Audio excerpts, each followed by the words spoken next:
Again, for those of you new to the briefing and the story, my name is Jennifer Rohde, and I am the Air Safety Investigator for the National Transportation Safety Board, the investigator in charge, or IIC, for this accident investigation.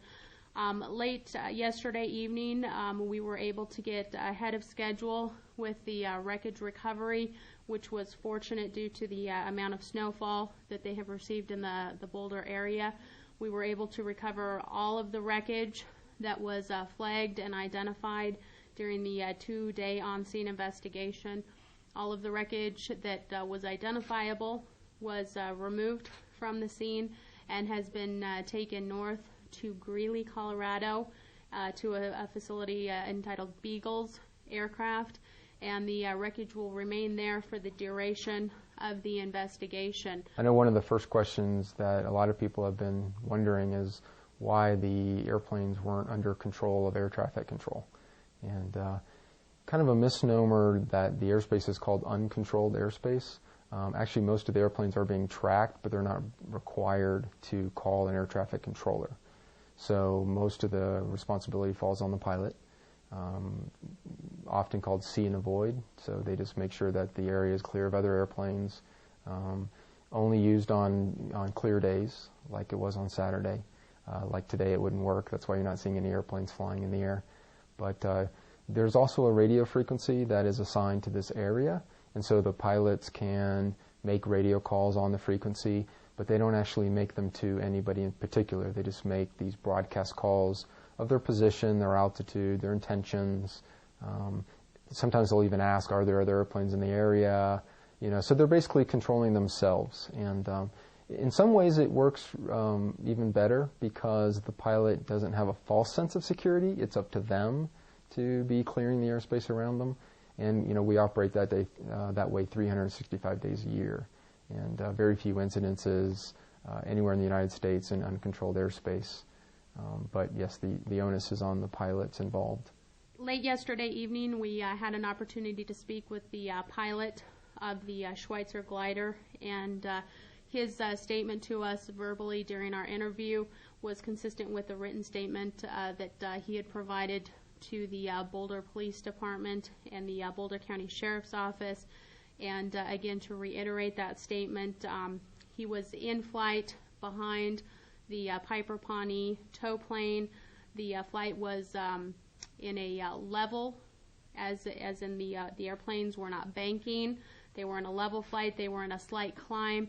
They were approximately 70 miles an hour in airspeed when he noticed out of the corner of his eye the Cirrus airplane moving towards him. He described it silver in color, and immediately felt the perception that there was going to be an impact between the Cirrus and possibly the tow rope. And so he reached to release between the glider, Schweitzer, and the Piper Pawnee tow plane. And very shortly thereafter, the Cirrus impacted the right side of the Piper Pawnee. According to radar data and statements from the pilot, the Cirrus was southbound and appeared to be in nearly straight and level flight. There was no bank, there was no maneuver involved. He was wings level, and there appeared to be no climb or descent from his perception. And the same held true for the Piper Pawnee and the glider tow flight. They were in a westbound direction, again approximately 70 miles per hour, and there was absolutely no maneuver and no movement of the Piper Pawnee prior to the impact. This morning we continued with the course of our investigation. We were able to interview both passengers that were on board the airplane, and their statements are exactly consistent with the written statements that they provided previously and consistent with the pilot's statement of the Schweitzer glider. This afternoon we've gathered evidence here in the Boulder area. We documented the glider, and at this point we can state that the glider sustained absolutely no damage during the impact sequence despite its flight through the fireball shortly after the impact between the the Pawnee and the Cirrus aircraft. The remainder of the day will be spent following up with the multitude of witnesses who have called and left messages and sent emails passing on to us their statements, their observations, their photographs. Tomorrow morning, we will start up at Beagle's Aircraft at 7:30, and we will do a partial 3D reconstruction of the Piper Pawnee, and that will allow us to understand a little bit more of the impact angles between the Cirrus and the Piper Pawnee. One of our pilots that I work with here at the airport was in the area flying when this happened, and he said that was actually the first time he knew about the collision, because Ruben, the glider pilot, called up on that radio frequency and declared Mayday.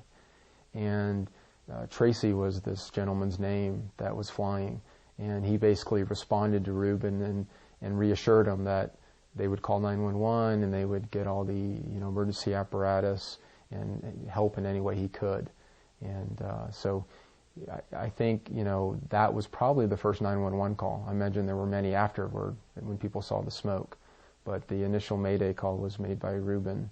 And I believe, and obviously I'm not 100% sure, but Tracy said Ruben kind of circled a few times to see if he could assist or gather any information that might be helpful later, and then was able to keep his composure and come back to the airport and land uneventfully after that happened.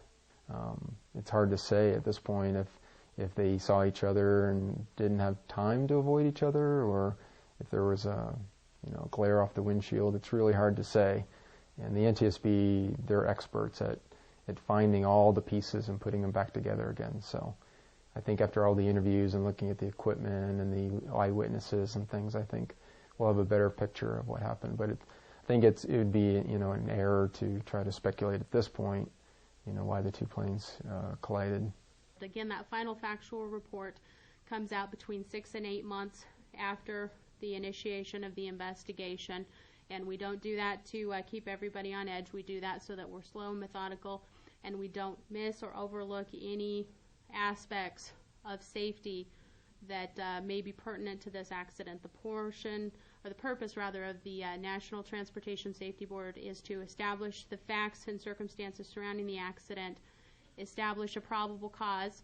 That is from our 5-member board in Washington, D.C. That's approximately 2 months after the release of the final factual report, and to make recommendations and identify methods where we can improve aviation safety so that accidents like this don't happen again.